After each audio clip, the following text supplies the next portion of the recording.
Hello, welcome to Sunday Farm. I'm Stephen Watson, and this is Inspiration Week.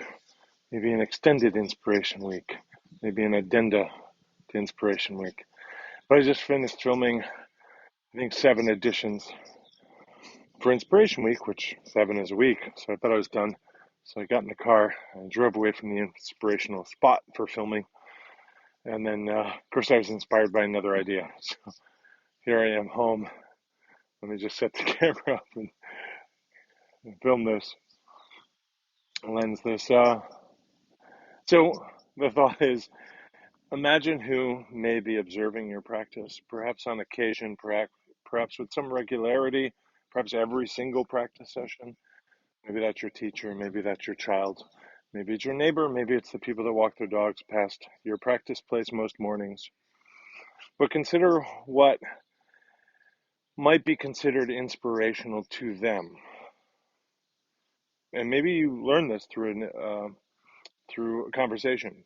Uh, Maybe you sense it, they've said it, maybe it's just a guess. But consider what would be inspirational to them in terms of a practice like Tàijíquán, and see if you can fuel your practice, at least on occasion, maybe just for today, maybe just when they're near. Fuel your practice with what would inspire them, so that your practice isn't about you, and it's not driven by or focused on or led by your own interests or inspirations, but theirs. So they might be interested in the healing aspect, for example, but you're really fired up about the martial aspect about your art. See if you can practice your art inspired by the healing. Maybe emphasize those things.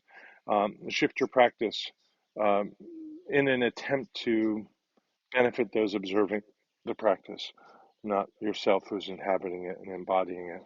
So thank you very much, and I appreciate your continued visiting and patronage and support. Thank you, truly. Thank you very much for the tips. They really helped me stay in business and stay alive. This last one will show you ways to get in touch with me on my link tree. So appreciate all the support and shares. Thank you.